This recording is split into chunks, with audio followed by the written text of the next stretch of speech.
Bismillahirrahmanirrahim. Assalamualaikum warahmatullahi wabarakatuh. Perkenalkan, nama saya Suci, NPM 09110410819082, kelas A semester 6, Prodi Ilmu Administrasi Publik, mata kuliah Hukum Administrasi Negara. Nah, di sini saya akan menjelaskan yang pertama, pengertian perlindungan hukum bagi rakyat, perlindungan hukum di bidang perdata, dan perlindungan hukum dalam bidang politik. Perlindungan hukum dalam bidang publik. 2. Tata urutan peraturan perundang-undangan, pembuatan naskah akademik, proses perumusan kebijakan dan legal drafting. Yang pertama, pengertian perlindungan hukum bagi rakyat. Perlindungan hukum bagi rakyat merupakan konsep universal dalam arti dianut dan diterapkan oleh setiap negara yang mengedepankan diri sebagai negara hukum. Namun seperti disebutkan Paul E. Lotulung, masing-masing negara mempunyai cara dan mekanismenya sendiri tentang bagaimana mewujudkan perlindungan hukum tersebut dan juga sampai seberapa jauh perlindungan hukum itu diberikan. Perlindungan hukum di bidang perdata.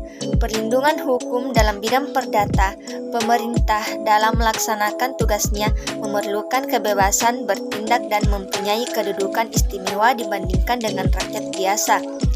Kedudukan pemerintah sebagai wakil dari badan hukum publik yang dapat melakukan tindakan-tindakan hukum dalam bidang keperdataan seperti jual beli, sewa menyewa, membuat perjanjian, dan sebagainya, dimungkinkan muncul tindakan pemerintah yang bertentangan dengan hukum. Perlindungan hukum dalam bidang publik. Keputusan sebagai instrumen hukum dalam melakukan tindakan hukum sepihak dapat menjadi penyebab terjadinya penyelenggaraan hukum terhadap warga negara, apalagi dalam negara hukum modern. Oleh karena itu, diperlukan perlindungan hukum bagi warga negara terhadap tindakan hukum pemerintah. Dalam rangka perlindungan hukum, terdapat tolak ukur untuk mengkaji secara material suatu peraturan perundang-undangan, yaitu bertentangan atau tidak dengan peraturan yang lebih tinggi dan bertentangan atau tidak dengan kepentingan umum. Tata urutan peraturan perundang-undangan.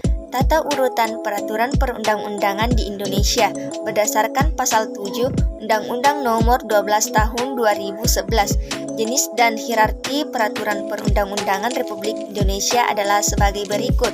Yang pertama, Undang-Undang Dasar Negara Republik Indonesia tahun 1945. Yang kedua, Ketetapan Majelis Permusyawaratan Rakyat. Yang ketiga, Undang-Undang atau Peraturan Pemerintah pengganti Undang-Undang. Yang keempat, peraturan pemerintah yang biasanya disebut dengan PP. 5. Peraturan presiden yang biasanya disebut dengan Perpres. 6. Peraturan daerah provinsi yang biasanya disebut dengan Perda provinsi. Yang ketujuh, peraturan daerah kabupaten kota yang biasanya disebut dengan Perda kabupaten kota. Pembuatan naskah akademik berdasarkan pasal 1 angka 11 Berdasarkan pasal 1 angka 11 Undang-Undang Nomor 12 Tahun 2011, naskah akademik adalah naskah hasil penelitian atau pengkaji hukum dan hasil penelitian lainnya. Terdapat suatu masalah tertentu yang dapat dipertanggungjawabkan secara ilmiah mengenai peraturan masalah tersebut dalam suatu rancangan perundang-undangan dan peraturan daerah provinsi atau rancangan peraturan daerah atau kota sebagai solusi terhadap permasalahan dan kebutuhan hukum masyarakat. Proses perumusan kebijakan. Yang pertama, pengidentifikasi masalah dan penyusunan agenda. Yang kedua, penyusunan skala prioritas. Yang ketiga, pemilihan alternatif kebijakan untuk memecahkan masalah. Yang keempat, perumusan formulasi rencana kebijakan.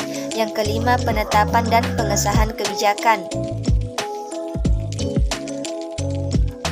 Terakhir, legal drafting. Legal drafting yang biasanya disebut dengan perencanaan hukum merupakan salah satu unsur penting dalam praktek hukum.